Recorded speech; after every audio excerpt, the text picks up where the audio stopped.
The story so far has carried us from independence, through wars and uneasy truces, to alliances that reshaped the modern world. Through it all, Washington and London built what came to be called a special relationship. But by the dawn of a new century, questions lingered. How strong was this bond, truly? And how long could it endure shifting leaders and global storms? Now, a new chapter begins. George W. Bush enters the White House, and soon after, the world itself will change forever. Stay with us for part 2. This is US Mag. The Bush years and 9/11. Yet questions remained. What would happen if George W. Bush came to power? Would the closeness between London and Washington unravel? Blair refused to cast a single word against Bush. Instead, he reminded doubters, do not underestimate his intelligence. And then, September 11, 2001, the world changed. Britain stood by America instantly. Blair pledged full support, not only in the fight against terror, but later in the controversial Iraq War. Blair declared, "We must be America's closest ally, not because they are strong, but because we share the same values."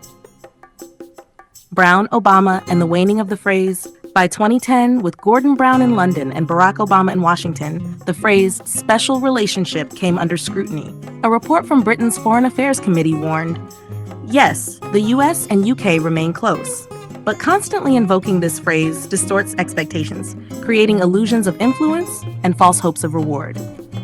The committee concluded, Britain's unwavering support for George Bush in Iraq had become the very symbol of this so-called special bond. And yet, the phrase itself risked losing meaning. Boris Johnson, Donald Trump, and Joe Biden. July 2019. Boris Johnson becomes Prime Minister of the United Kingdom. Almost immediately, America's then ambassador to Britain, Woody Johnson, predicted a bright future. He said, the relationship between the United States and the United Kingdom will be tremendous.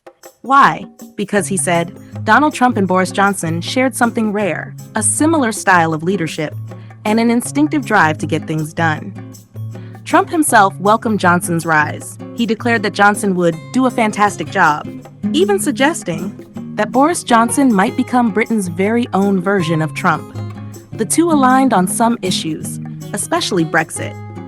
Trump was an outspoken supporter of Britain leaving the European Union and a fierce critic of Theresa May's handling of negotiations.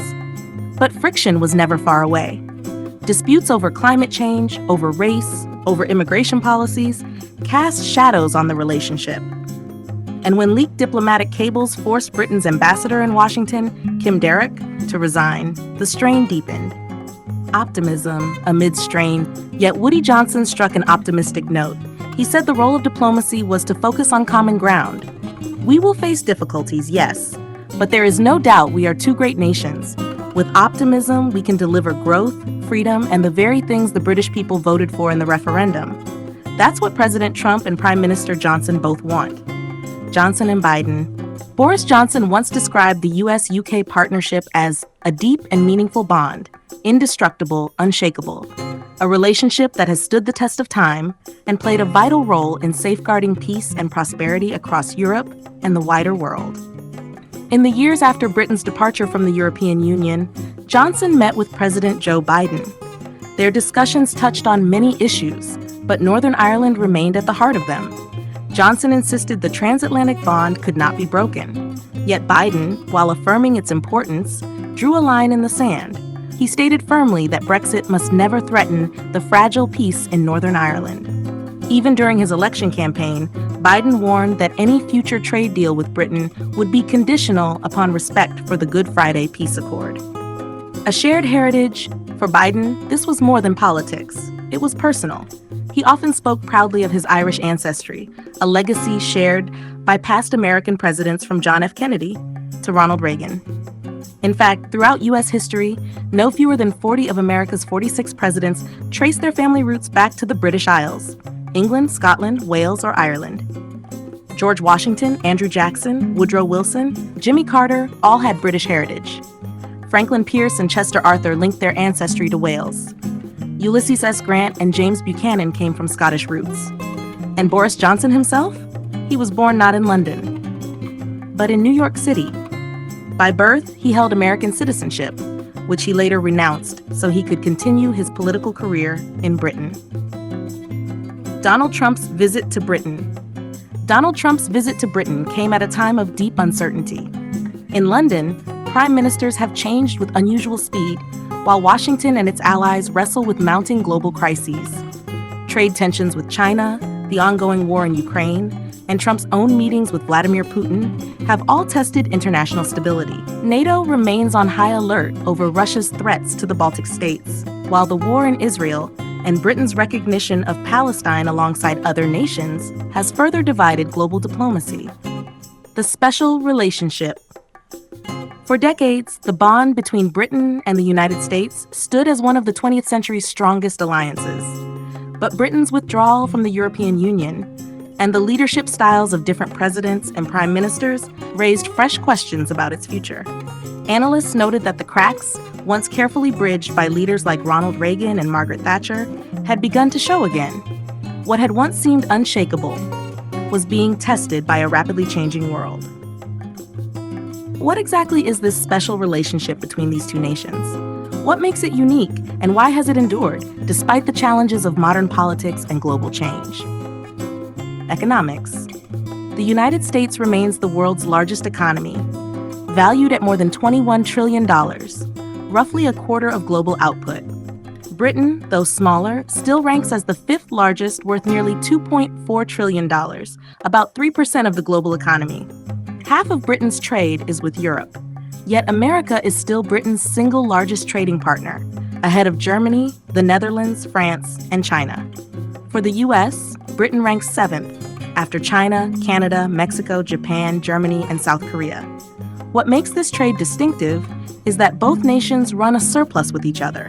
It's unusual and reflects a mutual preference for open markets and free trade, a goal that Washington and London have shared for decades: military power. The United States spends more on defense than any other nation on Earth. In 2019 alone, its defense budget reached nearly $686 billion, greater than the combined total of the next 7 countries. Its arsenal includes the world's second-largest stockpile of nuclear weapons, behind only Russia. The U.S. Navy alone fields 14 Ohio-class nuclear submarines, each capable of carrying up to 20 Trident II missiles. Britain, for its part, maintains Europe's largest defense budget, around £40 billion a year. Its Vanguard-class submarines also carry Trident II missiles, ensuring the UK remains a nuclear power. Together, the two nations have fought side by side in Europe, Korea, Kuwait, Iraq, the Balkans, Afghanistan, Libya, and Syria. Britain is a core member of NATO, while the United States serves as its undisputed leader. And across Britain today, American forces remain stationed at multiple bases, from Lakenheath to Menwith Hill. Intelligence sharing. Perhaps nowhere is the special relationship more visible than in intelligence. It began during World War II with an agreement to share code-breaking and intelligence data. Later, Canada, Australia, and New Zealand joined. Together, this network became known as the Five Eyes. The United States brings unmatched technological surveillance systems. Britain contributes deep-rooted human intelligence skills. Combined, the results have been critical, from countering the Soviet Union to managing threats in Europe and the Middle East. Budgets reflect the scale. America spends around $60 billion annually on intelligence. Britain's budget, while far smaller, still stands at $2.3 billion. The partnership is intimate. Signals intercepted in Britain are often fed directly into America's National Security Agency, multiplying the effectiveness of both. Finance? If intelligence is the hidden foundation, finance is the visible stage. London and New York, two financial giants. London dominates in foreign exchange and global lending. New York leads in stocks and bonds. According to global rankings, New York has now surpassed London as the world's most attractive financial hub, thanks to its infrastructure and access to skilled talent. Each day, the foreign exchange market handles more than $5 trillion in trades, and London's daily currency trade alone exceeds the combined volume of the United States and the entire European Union. By size, the U.S. remains unmatched. The American S&P 500 index, representing its 500 largest companies, is valued at more than $25 trillion. In comparison, London's FTSE All-Share Index totals around £2.5 trillion. The bond market tells a similar story. America's is vast, more than $40 trillion in government and corporate debt. Britain's bond market, while significant, is about $5.8 trillion. Economics, military, intelligence, finance. The special relationship spans them all, at times tested, at times strained. Yet still, one of the most enduring partnerships in modern history. This was part 2 of our story on the US-UK relationship. Thank you for watching, and don't forget to like, share, and subscribe so you never miss what comes next.